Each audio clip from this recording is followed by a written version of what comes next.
से बोलेंगे यीशु मसीह की जय, यीशु मसीह की जय। तो परमेश्वर को बहुत बहुत धन्यवाद हो, क्योंकि मुझे बहुत अच्छा लगता है हर संडे यहाँ आकर अपने परमेश्वर को धन्यवाद देना। और मेरे जिंदगी में जब से मैं यहाँ पर विटनेस या गवाही देने लगी हूँ, मैं तो कहूँगी आशीष इतना ज्यादा मुझे मिल रहा है। ये बात सच है, जितना हम ज्यादा परमेश्वर को धन्यवाद देंगे हमारे आशीष को, मैं कहूँगी कटोरी भर भर कर या जितना भरकर मिलता है वो मैं यहाँ बयान नहीं कर सकती। और सबसे बड़ी बात ये है कि हाँ, हम सब जानते हैं हमारी लाइफ में बहुत मुश्किलें आती है, चैलेंजेस आती है, बट इस हफ्ते जो मेरे लाइफ में घटना घटी वो बहुत ही बड़ा है, बहुत ही, मतलब मैं तो कहूँगी ऐसे किसी के साथ भी न घटे, इतना बड़ा था। क्योंकि परेशानी हम इतनी छोटी है, इतनी बड़ी नहीं, परेशानी होती है, बट हमें कोई परेशानी छोटा लगता है, कोई परेशानी बहुत बड़ा लगता है। बट अभी जो इसमें बताने जा रही हूँ ये एक जिंदगी, तब मुझे पता चलता है कि आज हम यहाँ बैठे हुए हैं, सांस ले रहे हैं, किसका है? परमेश्वर का है। हमारा हाथ में कुछ भी नहीं है, एक पल के लिए कुछ भी हो सकता है।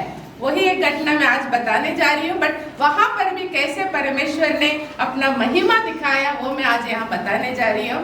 जैसे सभी जानते हैं हमारा एक होम खुला है आशियाना बोलकर, और वहाँ अभी 18-17 बच्चे हैं, और वहाँ पर आजकल ऐसा हो रहा है कि रोज एक नई बच्ची आती है, कोई राजस्थान से, कोई बिहार से, कोई झारखंड से, फिर एक दिन के बाद अगले दिन चले भी जाते हैं। क्योंकि हमारा गवर्नमेंट का ये रूल है, जो बच्चा कहाँ पर बिलोंग करता है वहीं पर उस बच्चे को भेज देता है। अगर वो दिल्ली में आता है तो उस बच्चे को भी बोला जाता है आप जहाँ पर हो वहाँ पर जाइए। वैसे ही अभी ये गाजियाबाद में हमारा होम है, तो बच्चा जहाँ से भी आता है हमारे जो CWC है उनको वहीं भेजता है। तो हमें उस बच्चे के बारे में कुछ खास पता नहीं होता, वो बच्चे की तबीयत कैसी है, वो बच्चे की हालात कैसे, क्योंकि अगर वो बच्चा 1 साल भी हमारे साथ रहता तो हमें पता है कि अच्छा इसका दौरा पड़ता है, इसका सिर में दर्द होता है, इसको यहाँ दर्द होता है। बट जब बच्चा एक ही दिन हमारे पास आया है हमें कुछ नहीं पता।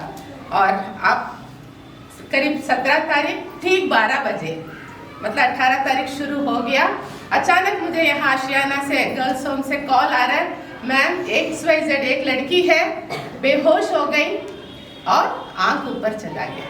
तो आप आई डोंट नो, मैं उस टाइम कुछ, मतलब मेरे पास अभी शब्द नहीं है बोलने का कि मैं क्या करूं। मतलब उस टाइम एकदम लगता है कि बेहोश है, और उसने ये भी बोला कि बहुत उल्टी किया उसने, और एकदम आंख ऊपर चला गया। ये वर्ड आया मेरे पास रात के 12 बजे, क्योंकि आप भी समझते हैं अगर ये दिन की बात होती, बहुत सारे स्टाफ होते हैं, फटाफट हॉस्पिटल लेकर भागो। रात के 12 बजे यहाँ नहीं, तो इधर ई रिक्शा तो हर 2 मिनट में मिलेगा, मगर रात को 12 बजे पूरा चुप, मतलब एकदम कोई गाड़ी नहीं। मैं उतरी, मैं भागी, और यहाँ सूरज कर एक लड़का है वो भी भागा, कोई ई रिक्शा नहीं मिल रहा। फिर सर ने बोला जल्दी से ओला बुक करो, और सच कहती हूँ ओला में मेरा विश्वास ही नहीं है, क्योंकि मैं खुद अपने लिए बहुत बार मैं ओला उबर बुक करती हूँ, सब कैंसिल करते हैं। आप कहाँ जाओगे? और मुझे तो जाना था GTB, जो यहाँ से 5 मिनट का रास्ता है, और मुझे लगा मैं जब दूर के लिए वो लोग मना करेंगे, 5 मिनट के लिए कोई ओला नहीं आएगा। फिर भी मैंने जल्दबाजी में, क्योंकि सर ऑटो के लिए ट्राई कर रहे थे, कोई ई रिक्शा के लिए ट्राई कर रहा था, हर तरह से हम कोशिश कर रहे थे कि वो बच्चा क्या हॉस्पिटल तो मैं पहुंचाऊं, बट मेरा मन बहुत अंदर से घबराया हुआ था। प्रेयर खूब किया मैंने, परमेश्वर उस बच्चे को कुछ नहीं होना चाहिए। और ये एक बहुत बड़ा मिरेकल बोलूंगी, मैंने जल्दबाजी में, क्योंकि मेरे पास ओला का ऐप है, मैंने ऐसे ही एक क्लिक कर दिया था। और आप यकीन नहीं मानोगे, मैं गर्ल्स होम में थी, इतने में सूरज ने एक ऑटो वाले, सॉरी ई रिक्शा वाले को लेकर आए, उसमें ऑलरेडी 4 लोग बैठे थे। तो कह रहे जल्दी करो मैडम, जल्दी करो। मेरे लिए उस टाइम उस अच्छी बात है, कुछ तो गाड़ी खड़ी है। मैंने कहा भैया रुक जाओ, उसमें एक ही सीट खाली है, कह रहे इसमें एक सब बैठ सकते हैं, बट हमारी लड़की तो बेहोश है, उसको पकड़कर लेटाने के लिए उसमें जगह नहीं है। फिर भी मैंने वो ई रिक्शा वाले को बोला भैया रुक जाओ, हम एडजस्ट कर लेंगे, किसी बच्चे की जान की बात है, तो वो रुका रहा। इतने में आप यकीन नहीं करोगे, यहाँ पर मैं परमेश्वर का आमेन हालेलुया मैं सब कुछ बोलूंगी, प्रेज द लॉर्ड, क्योंकि वो एक पल था। मेरे को कॉल आ रहा ओला वाले से कि मैं आ गया हूँ, परमेश्वर की जय हो, प्रेज द लॉर्ड। तो वो कह रहा मैं चौकी के पास खड़ा हूँ। तो मैंने फटाफट सूरज को मैं बहुत थैंक यू बोलूँगी, उसने बहुत हेल्प किया। मैंने कहा जल्दी से भागो, गाड़ी लेकर आओ। फिर हम ऊपर गए, लड़की बिल्कुल होश में नहीं थी, आँख खुली नहीं रही है।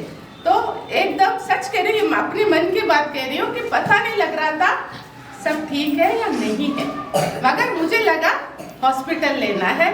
और मैं उस टाइम पे परमेश्वर को कोटि कोटि धन्यवाद दिया कि एटलीस्ट गाड़ी आ गई थी। तो गर्ल्स होम के सामने ओला ड्राइवर आया, 4 बच्चे उसको उठाकर गाड़ी में रखे।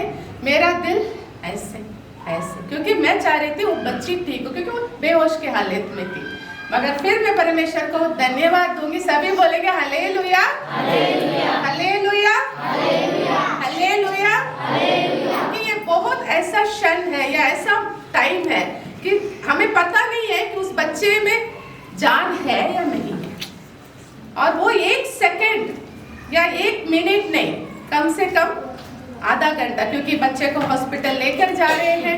वहां जाकर एडमिट होने के बाद मैं जार पूछ रहे थे एडमिट हो गई, एडमिट हो गए, क्योंकि कुछ ऐसे इंसिडेंट्स मैंने देखा है जहां डॉक्टर बोलते हैं नहीं बच्चे को आप क्या जान नहीं है, आप ऐसे लेकर आए हो। ऐसे इंसिडेंट हुआ है हमारे साथ। तो मेरा दिल बस था कि उसका जान उसमें रहे, मगर वो जान कौन है? हमारा परमेश्वर है। उसमें जान जो दिया परमेश्वर है। उसके साथ बहुत कुछ हो सकता था, मगर परमेश्वर को मैं कोटि कोटि धन्यवाद दूंगी कि उसके अंदर जान था और वहाँ पर इलाज हुआ। क्योंकि ये ऐसा मैटर है कि मैं बोल नहीं सकती कि उसका पूरी हिस्ट्री क्या है, बट मैं ये बोलूँगी कि एक पूरा दिन उसको ऑक्सीजन देना पड़ा। बहुत सीरियस थी, बहुत सीरियस थी, बहुत क्रिटिकल कंडीशन। तो सेकंड पहला तो डर था कि उसका जान बच जाए, अगला दिन डर था अब वो ठीक हो जाए, क्योंकि जब जान तो परमेश्वर ने दे दी उस बच्ची को, मगर उसका क्रिटिकल कंडीशन, क्योंकि ऑक्सीजन दे रहे मतलब आप समझ सकते हैं कि वो बच्चा अपने आप ब्रीथ नहीं कर पा रहा था। तो फिर हमने प्रेयर नहीं छोड़ा, फिर प्रेयर में कहा कि बस उसको परमेश्वर ठीक करे। अभी भी मैं कहूँगी कि आप लोग उस बच्चे के लिए प्रेयर करें। और बट आज सुबह उस बच्चे की फोटो मुझे वहाँ की जो केयरटेकर ने भेजा, वो बैठी हुई है और खाना खा रही है और कुछ है। तो एक जोरदार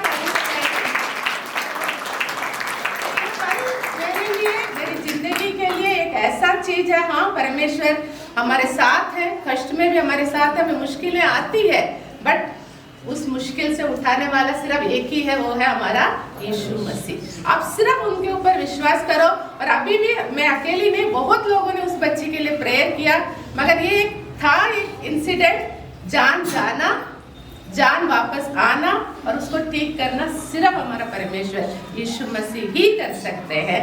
तो सबको प्रेज द लॉर्ड।